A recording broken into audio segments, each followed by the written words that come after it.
여러분, 상상해봅시다. 오늘 아침에 눈 떠서 은행 앱을 딱 켰는데 잔액의 숫자 1 뒤로 공이 8개 쉼표가 2개 딱 찍혀 있는 거예요.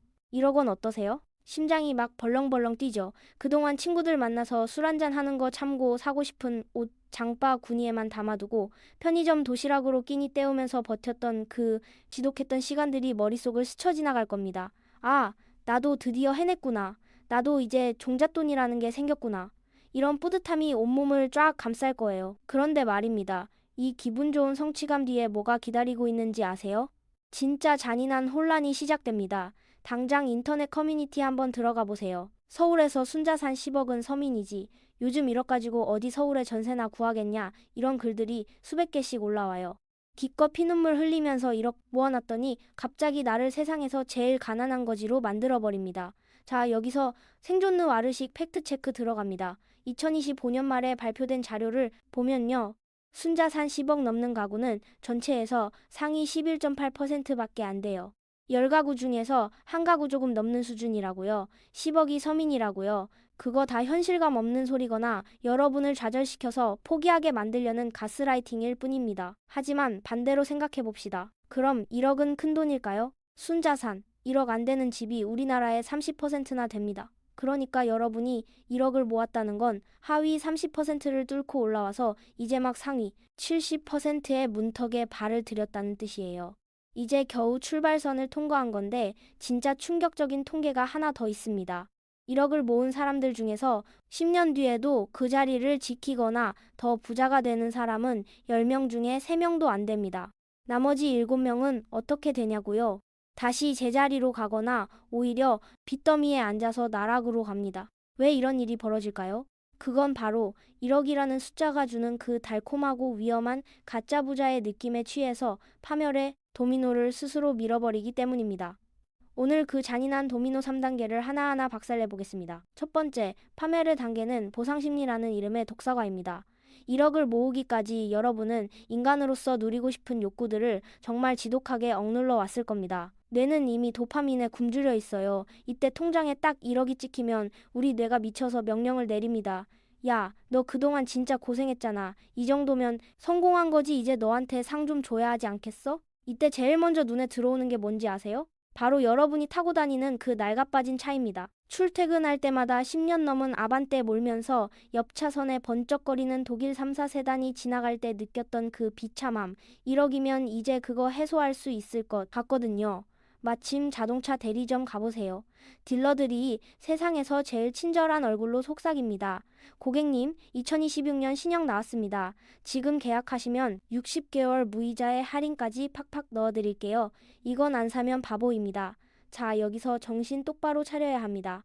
1억 모으자마자 신나서 5천만 원짜리 차를 뽑았다 칩시다. 그 순간 여러분의 순자산은 5천만 원으로 수직 낙하합니다. 자동차는 자산이 아니에요.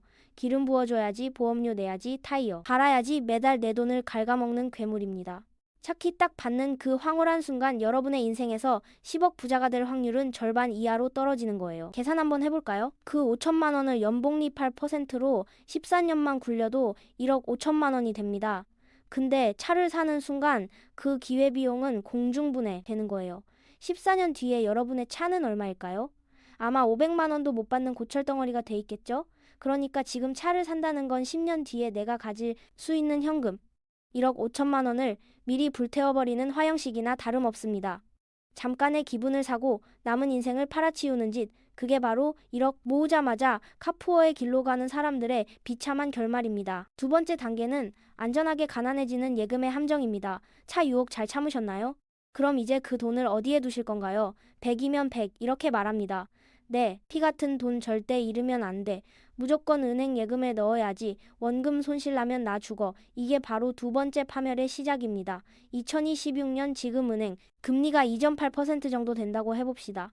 여기에 세금 15.4% 떼고 나면 실제로 내 손에 들어오는 건 2.3%밖에 안 돼요.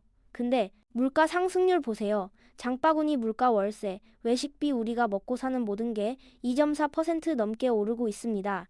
이게 무슨 말이냐? 여러분의 돈은 통장 안에서 매년 야금야금 썩어가고 있다는 뜻이에요. 1억을 예금에 박아두면 10년 뒤의 숫자는 1억 2천 정도 찍혀 있겠죠. 근데 그때 그 돈 가지고 짜장면 사 먹으러 가면 지금보다 훨씬 적게 사 먹을 수밖에 없습니다. 30년 전에 짜장면 한 그릇에 500원이었는데 지금 얼마입니까? 은행은 여러분의 원금을 숫자로만 지켜줄 뿐이지 그 돈의 진짜 가치는 지켜주지 않아요. 진짜 무서운 건 자본주의의 성장 속도를 예금만으로는 절대 따라잡을 수 없다는 겁니다. 남들은 자산이라는 파도 위에서 서핑하고 있을 때 여러분은 모래사장에 발만 묶고 버티다가 결국 차오르는 밀물에 잠겨버리는 거예요. 나는 돈 안 잃었어 라고 정신승리하고 있을 때 시장은 여러분의 구매력을 소리 없이 훔쳐가고 있습니다. 세 번째 단계는 가장 화려한 지옥, 바로 레버리지 중독입니다. 1억 모으면 주변에서 난리가 납니다.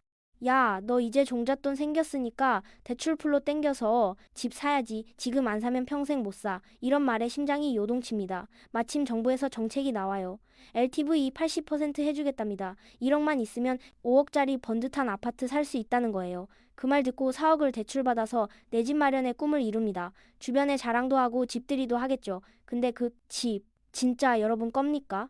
화장실이랑 현관문 정도만 여러분 거고 안방, 거실, 부엌은 다 은행 겁니다. 계산기 한번 두드려 볼까요?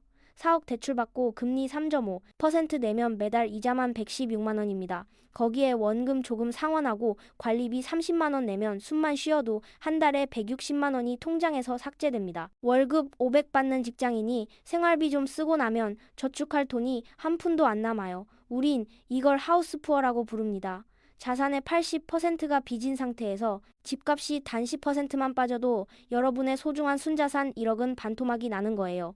집값이 올라도 문제예요. 팔기 전까지는 그냥 사이버머니일 뿐인데 매달 나가는 이자 때문에 다른 투자는 꿈도 못 꿉니다. 20kg짜리 모래주머니를 양발에 차고 마라톤 뛰는데 남들 이길 수 있겠어요? 무리한 대출은 기회가 아니라 여러분의 인생을 저당 잡는 노예계약서입니다. 그럼 도대체 어떻게 해야 10억을 만드냐고요? 생존 느와르가 제시하는 역발상 법칙 딱 세 가지만 기억하세요. 첫째, 소비의 기준을 아예 바꾸세요. 차는 순자산 3억 될 때까지 무조건 참으세요. 1억에서 5천 쓰는 거랑 3억 모아놓고 그 돈이 돈을 벌어다 주는 시스템을 만든 뒤에 5천 쓰는 건 완전히 다른 세상 이야기입니다. 부자들은 자산이 낳은 새끼를 소비하지만 가난한 사람들은 자산의 몸뚱아리를 잘라먹습니다. 여러분은 어떤 선택을 하시겠습니까? 둘째, 반반 전략을 쓰세요. 1억 중에 5천만 원은 비상금으로 예금에 두더라도 나머지 5천만 원은 반드시 자본주의의 심장, 미국 S&P 500 지수 같은데 던져놓으세요. 지난 100년 동안 세상이 망할 것 같아도 결국 인류는 성장했습니다. 그 성장의 과실을 따먹으려면 리스크를 감당해야 해요. 5천을 예금에 넣으면 10년 뒤에 6천만 원 되지만 지수에 넣으면 역사적으로 1억 3천만 원이 됐습니다. 이 7천만 원의 차이가 여러분의 계급을 가르는 겁니다. 셋째, 대출에 달콤한 유혹을 뱉어내세요. 남들이 80% 빌릴 때 여러분은 50%만 쓰세요. 5억짜리 집이 갖고 싶으면 2억 5천을 모을 때까지 독하게 버티세요. 남들보다 늦는 것 같아서 불안하시죠? 천만에요. 매달 이자로 나갈 생돈 100만 원을 아껴서 재투자하는 사람이 결국 마지막에 승리합니다. 하락장이 와도 웃으면서 버틸 수 있는 여유, 그게 진짜 실력이고 생존 기술입니다. 마무리하겠습니다. 대한민국에서 1억 모으는 거 진짜 대단한 일입니다. 근데 그 1억은 여러분을 지켜주는 튼튼한 성벽이 아니에요. 오히려 적들이 여러분을 노리기 가장 좋은 탁 트인 광장입니다. 차, 딜러, 은행원, 부동산업자 모두가 여러분의 그 귀한 돈을 어떻게든 뺏으려고 눈에 불을 켜고 달려들 겁니다. 유혹에 넘어가지 마세요. 1억 찍었을 때 느껴지는 그 근거 없는 자신감을 제일 경계해야 합니다. 지금 여러분이 해야 할 일은 파티를 여는 게 아니라 1억이라는 씨앗이 10억이라는 거목이 될 때까지 비바람을 견뎌내는 지독한 인내를 배우는 겁니다. 세상은 참 쉽게 돈 쓰는 법만 알려줍니다. 하지만 진짜 부자가 되는 길은 절대 쉽지도 편하지도 않아요. 조금 불편하게 사세요. 남들 다 하는 할부 거부하고 대출 멀리하세요. 그 불편함을 즐기는 사람만이 10년 뒤에 진짜 경제적 자유라는 보상을 받게 될 겁니다. 오늘 이야기가 여러분의 통장을 넘어 인생을 지키는 단단한 방패가 되었길 바랍니다. 1억을 10억으로 만드는 그 외롭고 고통스러운 여정, 생존 느와르가 끝까지 함께하겠습니다. 오늘 내용이 도움되셨다면 구독이랑 좋아요로 응원 부탁드립니다. 여러분의 현명한 생존을 언제나 응원합니다. 지금까지 생존 느와르였습니다. 감사합니다.